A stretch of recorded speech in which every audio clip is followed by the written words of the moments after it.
It's the sixth tanker to be seized.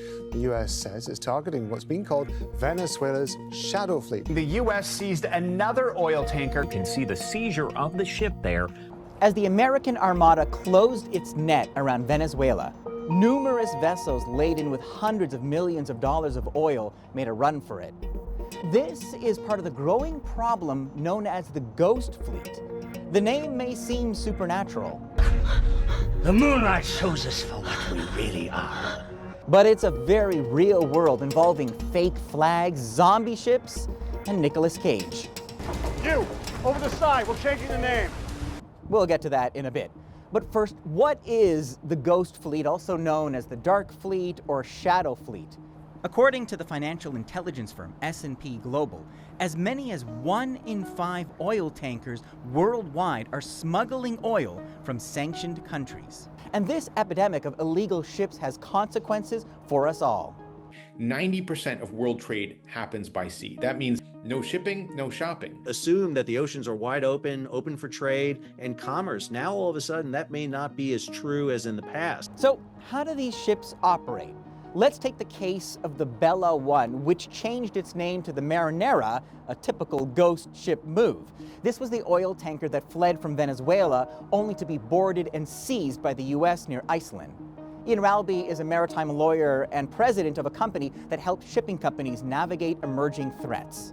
The Bella 1 is an example of one of many vessels that is now being used to move these sanctioned cargoes, and it is doing so with a variety of techniques and tactics trying to avoid law enforcement and any kind of intervention.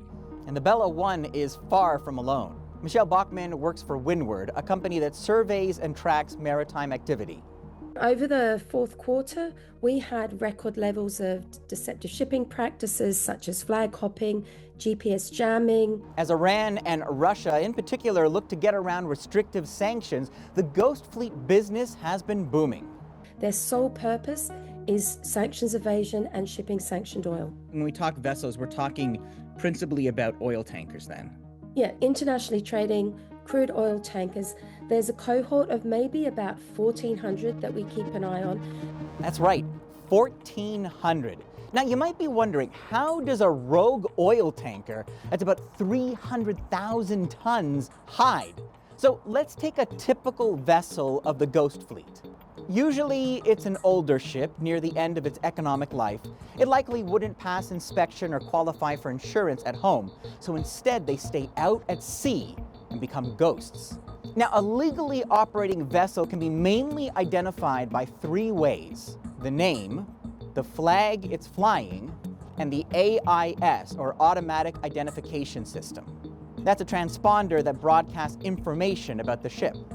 Yeah, there's a whole series of data points that you can broadcast via AIS, so you know where the ship is, the ship's depth in the water, the flag. But to avoid detection, all of this can be changed. Some ships have 2 AISs on board, so they may switch one off and switch another, or alternate and pretend to be somewhere else. You've got zombie ships where they actually take on the identity of a dead ship that was scrapped and can take and start broadcasting a fake number. Besides changing the AIS or even turning it off completely, ships will also change their flag. And flying the flag of a specific country is a big deal. When a country allows a vessel to fly its flag, it comes with a lot of responsibility to that flag state. In other words, the state has to be willing to impose its national law on that vessel throughout the entirety of its operations. That is a big responsibility. And so a flag state usually wants to engage in a bit of due diligence before making that decision. That's if they have a flag at all. You know, the really rogue ones, they don't even have flags anymore. And there's one more trick to try: physically changing the ship from the name to more. Sometimes they will put tarpaulins over the front of the ship so you can't photograph it.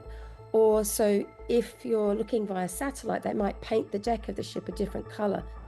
Which is exactly what happened when the Bella 1 was fleeing from the Americans. After spoofing the AIS and switching from the flag of Guyana to Russia, The crew went and repainted the hull of the vessel in order to obscure its previous identity. How often have you seen that, Ian, repainting a vessel?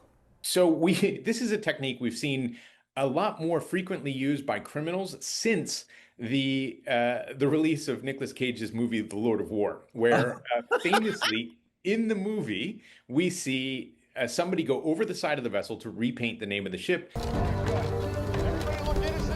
and to obscure its identity because it's being pursued by Interpol. While the effect of Nicolas Cage fandom can't be underestimated, the growing presence of ghost fleets has maritime watchers worried. They're operating these vessels outside the norms. We're really seeing a potential danger to the environment, to human life. Sal Mercogliano is a former merchant marine and historian. The initial shadow fleet existed when U.S. and other countries put sanctions against Iran and Venezuela, but it just went on steroids when Russia invaded Ukraine. And increasingly, Russia is playing a major role. Over December and into the first weeks of January, we've tracked 22 vessels that have now gone from false flags, like fraudulent registries that didn't exist, and they've gone to Russia. I've been following the Dark Fleet for 6 years. This is quite unusual and something that we believe may accelerate. And while Ukraine's President Zelensky is already calling for more enforcement, saying when there is political will, oil flows can be stopped, Mercogliano sees danger ahead, whether it's environmental. We could potentially see these horrific accidents. Understand, we see accidents all the time with ships that are, following the rules, but we have problems with them. Now these ships are on top of it, operating outside the bounds, hard to identify who their owner is. And again, I think the real big issue here has to do with insurance. A massive oil spill, the likes of Exxon Valdez, would be horrific off the coast of, Canada. Or the potential for military conflict.